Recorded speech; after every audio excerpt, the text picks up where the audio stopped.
আসসালামু আলাইকুম প্রিয় দর্শক, আপনারা হয়তো বা জীবনে জিনের রোগী অনেক দেখছেন, কিন্তু এই রোগীটার মতো রোগী কখনোই দেখেন নাই।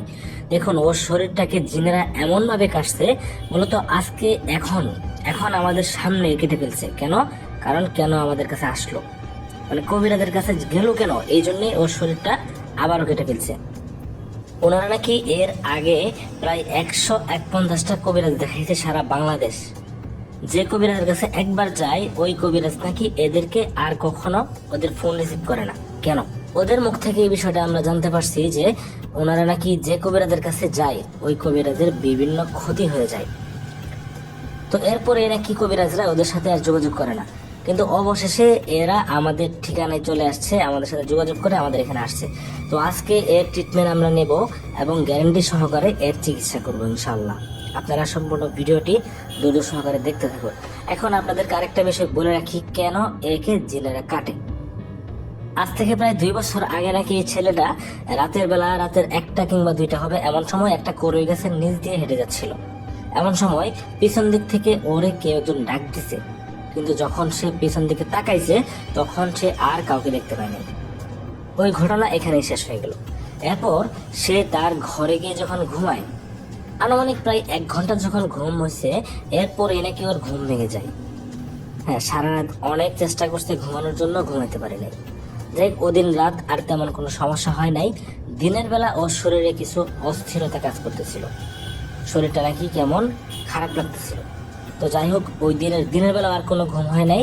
রাতে যখন ঘুমাইছে, রাতে যখন ঘুমানোর জন্য ট্রাই করতেছে, অল্প একটু ঘুম আসছে। ওইটুকু ঘুমের মধ্যে ও স্বপ্নে দেখতেছে কি যে কেউ একজন আয়সা ওকে বলতেছে, অপরিচিত কোনো একজন ব্যক্তি এসে বলতেছে যে তুই যদি ঘুমাইতে চাস তাহলে তোর হাতটা তুই কেটে ফেল, নিজের হাত তুই নিজে কেটে ফেল।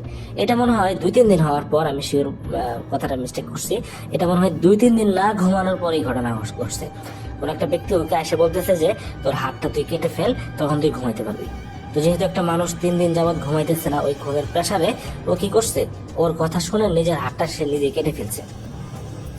তো যখনই সে নিজের হাতটা নিজে কেটে ফেললো, তখন তার হাত থেকে অনেক রক্ত বের হয়ে গেছে, তবে কিন্তু সে ঘুমাইতে পারছে।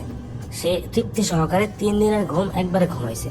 এই যে সে 3 দিনের ঘুম ঘুমাইলো, যখন সে ঘুম থেকে উঠলো, ওঠার পর দেখে ওর শরীরে শত শত কাটা, এমন কাটা যে ওর বিছানা, ওর কাপড়, পুরো ঘর রক্তে ভিজে গেছে। এটা যখন ফ্যামিলির লোকজন দেখছে, তখন সবাই ভয় পেয়ে গেছে এবং তার ফ্যামিলির লোকজন তাকে সন্দেহ করতেছে তুই নিজের শরীর তুই নিজেই কাটছিস। কিন্তু সে বলতেছে না, আমি নিজের শরীর কাটি নাই, তবে আমি ঘুম না হওয়ার কারণে এটুকু কাটছিলাম। এরপর থেকেই প্রতিনিয়ত সপ্তাহে কমপক্ষে 2 দিন জিনেরা ওর শরীর কাটে এবং ওকে বিভিন্ন রকম নিয়ম দেয়। যেমন 7 দিন ঘরের বাইরে কোনো একটা গাছের নিচে থাকতে হবে, কিংবা 7 দিন এমন একটা জায়গায় গিয়ে বাড়িতে থাকা যাবে না, বিভিন্ন ধরনের ওকে নিয়ম দেয়। এবং তার সাথে বিভিন্ন পাহাড়, ওর বাড়ির থেকে প্রায় 100-150 কিলোমিটার দূরে গিয়ে ওর সাথে দেখা করতে বলে জিনেরা। ওরা যখন বুঝতে পারলো তো এটা জিনের বিষয়, এরপরে বিভিন্ন কবিরাজ দেখাইছে, কিন্তু কোনো প্রকার সমাধান পায় নাই।